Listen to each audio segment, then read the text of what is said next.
소비자와 기업, 중소기업과 대기업이 함께 성장하는 시장을 만듭니다. 공정경제 이야기. 오늘은 한용호 서비스업 감식과장 전화 연결하겠습니다. 과장님 안녕하세요. 네, 안녕하세요. 공정거래위원회 서비스업 감식과장 한용호입니다. 예. 오늘은 또 5G에 대한 이야기를 또 가지고 오셨는데요. 보통 5G 초창기에 광고할 때를 떠올려 보면 LTE보다 20배 빠른 속도, 20GB 영화 한 편 1초 만에 다운로드 할 수 있고 막 이런 것들이 기억이 나거든요. 네. 이게 이제 광고에서 들었던 내용인데 지난 5월입니다. 공정위가 통신 3사의 이런 광고를 부당한 광고다, 과장 광고다 이렇게 판단하시고 제재하기로 결정하셨잖아요. 예, 그 부분에 대해서 좀 자세히 어떤 광고 내용이 문제가 된 것인지 설명 좀 해주실까요? 네, 먼저 그 문제가 된 광고는 이제 세 가지 유형으로 나누어 볼 수 있습니다. 첫 번째는 그 이론상으로만 가능한 그 5G 기술 표준상의 이제 목표 속도인 20GBps를 소비자들이 실제로 이용할 수 있는 것처럼 광고한 것이고요. 두 번째는 통신사가 그 할당받은 주파수 대역과 엄격한 조건이 전제되었을 때만 계산되는 속도인 2GBps를 혹시 실제로 실생활에서 이용할 수 있는 것처럼 광고한 것입니다.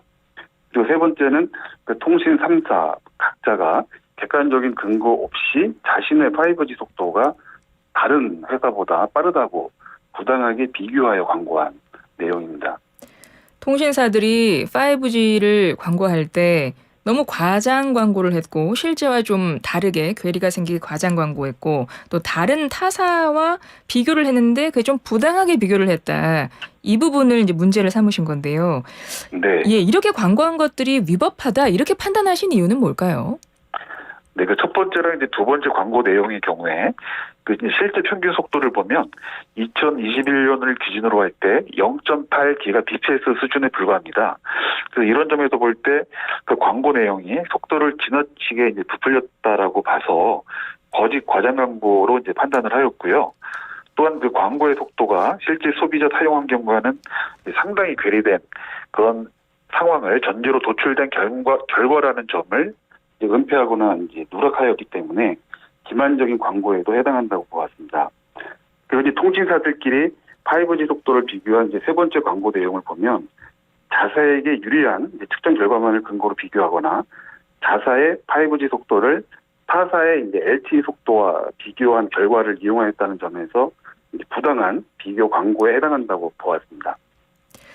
이 5G 서비스가 시작되면서 통신요금도 그러니까 요금제 자체가 5G 요금제가 나왔기 때문에 이제 소비자들은 스마트폰도 5G 가능해진 스마트폰을 사고 거기에 관련 요금제를 다 구입을 하셨기 때문에 사실은 요금이 상당히 많이 높아졌어요. 기존에 이용했던 것보다.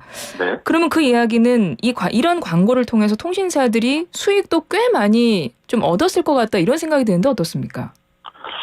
이제 현재 한 3천만 명 수준이 이제 광고를 믿고 5G 서비스에 가입하였다고 볼 수 있는데요. 예.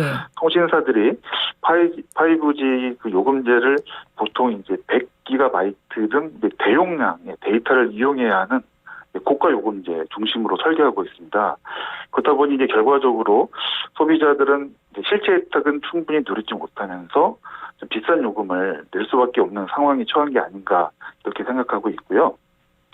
정확하게 추산하기는 어렵겠지만 2019년도에 5G 출시 이후 통신사들 영업이익이 연평균 14% 이상 증가해서 21년 한 해에만 약 4조 원에 달하는 영업이익을 얻었는데요. 이런 걸 고려할 때 5G 부당 광고를 통해서 통신사들의 수익이 상당한 이제 긍정적인 영향을 미치지 않았을까 이렇게 생각하고 있습니다. 그러니까 거짓 과장 광고를 통해서 부당한 이익을 취했다 이렇게 되는 거네요. 결론적으로. 네. 예. 그럼 통신사들에 대해서 어떤 조치를 내리셔요?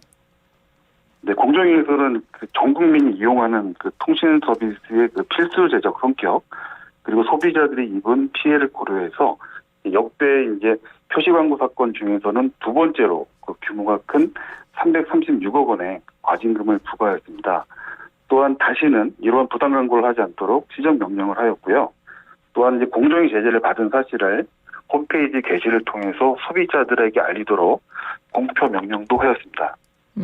과징금 336억 원 굉장히 큰 규모의 과징금이 부과됐고 또 시정 명령과 공표 명령을 내리셨다고 했는데요.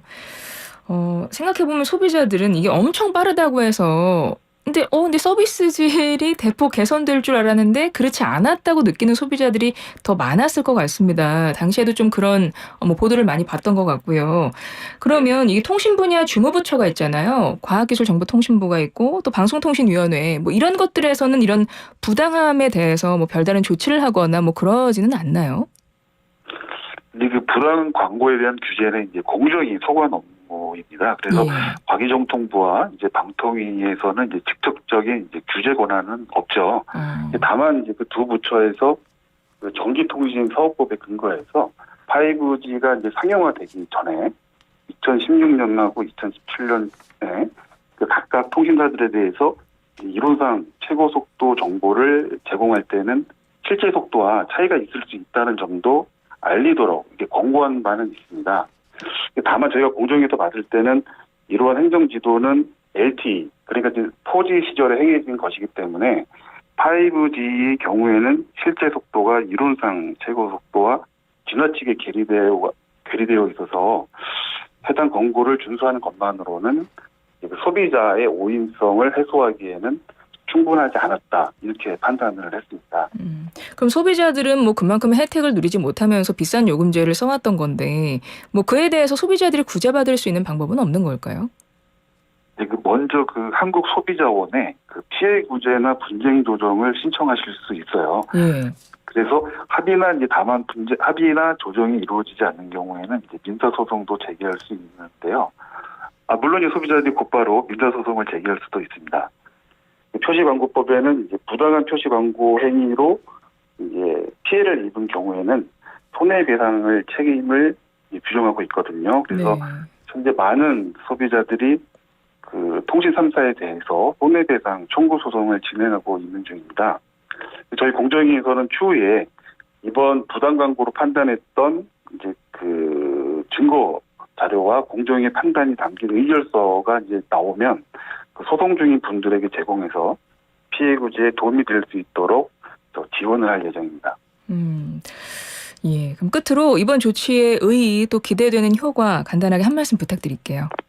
예, 이번 이제 공정위 조치는 그 소비자들이 통신 서비스 성능에서 이제 핵심적으로 고려하는 지표가 이 속도인데요. 이 속도에 관한 광고가 위협할 수도 있다는 것을 최초로 인정한 사례입니다. 따라서 이번 조치를 계기로 국민생활과 직결된 통신시장에서 사업자들이 부당 광고를 이용한 과열 경쟁에서 벗어나서 품질에 기반한 공정 경쟁으로 나아가는 계기가 되었으면 하는 기대를 가지고 있습니다. 네, 앞으로도 공정위에 대해서 많은 관심과 격려 부탁드리겠습니다. 네, 감사합니다. 고맙습니다, 과장님. 오늘 말씀 여기까지 듣겠습니다. 네, 감사합니다. 지금까지 공정거래위원회 한용호 서비스업 감식과장이었습니다.